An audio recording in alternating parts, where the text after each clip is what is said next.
What is up, guys, and welcome back to another video. In today's video we're going to be installing the Spec D headlights. We're going to be going over what modifications I did before installing them because they are prone to a couple issues that we'll get into in the future. Nonetheless, we're going to be installing the Spec D lights, and let me show you guys the lights. So these are from Spec D, and they do have this light right here that is white when you turn it on, and also is a turn signal and is sequential. These are really cool.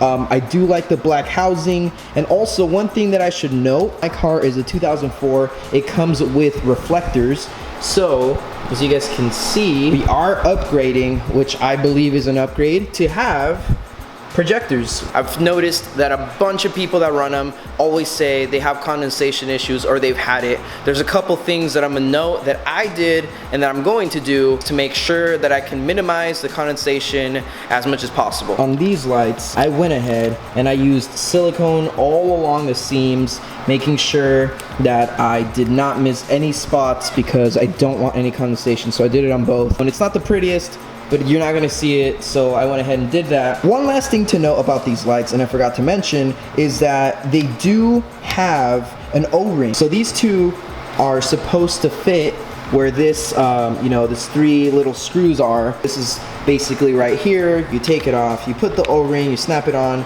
and it should look something like this. First thing we're gonna do is go ahead and jack up the car. There are a bunch of screws under for the undershield. Let's get started.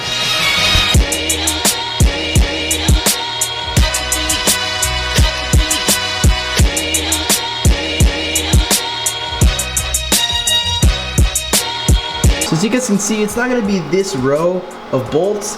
There's another row in the front, and those are the ones that we're going to be taking off. They are a 10mm.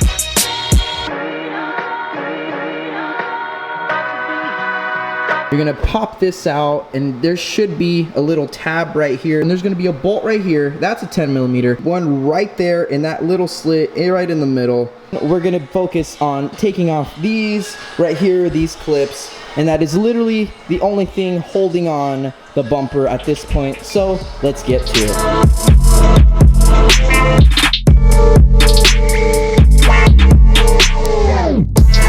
I randomly, I don't know how, but I find this, and it's kind of stuck on here. I find a flathead screwdriver that has been here since I don't know how long. But yeah, this I guess was stuck in the car. So I guess I found a free tool in my car without even knowing. The reason why we took off the bumper is because there is a 10mm right here, and there is also another 10mm right here. Without them, taken off, you can't even take off the headlight, as well as, I mean, I'm sure G owners have seen this. It's always, in the engine bay.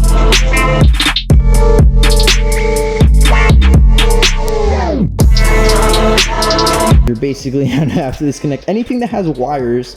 You're gonna want to disconnect, as well as take out your headlight bulb, because we are reusing it, and I believe we are also reusing the high beam. We are going to be using this ballast, so we're gonna take this whole thing off, go do the swap, and make sure that it is properly, mounted on there. It took like 10 or 15 minutes to get everything sorted out and know exactly what I needed to transfer, because frankly, it did not come with instructions, and I'm sure the instructions are online, but it's easy enough to understand. I did end up putting the brand new O-ring. I used it on the other side of this. Like in the picture, it shows it goes on around in the inside, and when you bolt it up into place, it literally doesn't move, and it makes a good seal. All right, guys, so now I connected the only connector that you actually need. It's only one connector that you connect onto the headlight, and it has its own wiring harness inside, to accommodate the sequential light, and then the projector. Everything is included. This is perfect. I like that they did that. It's a convenient, easy install. This is a moment of truth. I'm gonna start turning on the lights right now for this one particularly. Then we'll be able to see the difference between the old one and the new one. Moment of truth, and oh damn, that looks so sick. Oh my god, that LED strip looks amazing, by the way.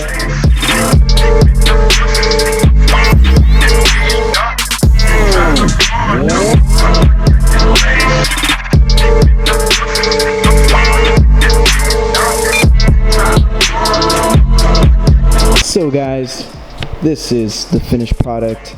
It looks 10 times better in person, honestly. And if you guys noticed, I actually changed the bulbs on the side markers just to be white as well. It's by this brand called Extreme Vision. Wanted to give it, you know, a nice clean look with the lights, and I think it suits it perfectly. One thing I didn't show you guys is the sequentials. Honestly, in person, it looks very fluid. It doesn't look all jerky like you would imagine it being some like bootleg sequential. This is really nice, really good quality, and honestly, I'm in like complete shock and impressed on how good it looks. I love the black housing. I did go with the black housing, did not want chrome. It matches with, you know, the grill, and it also matches with the side mirrors. And I'm gonna have the, you know, the roof wrapped black, so it all comes together and it's gonna look so sick once it's done. That's gonna be all for this video. I hope you guys enjoyed this one. This was a really fun one to do. I just enjoy, you know, the install. I enjoyed how the quality of the product was. There was no hiccups, there was nothing, no drama. Literally just a bunch of bolts and a bunch of time trying to wire it up and stuff. So if you guys enjoyed this video, give it a thumbs up, subscribe if you're new around here, and I will see you guys in the next video on the G. Peace.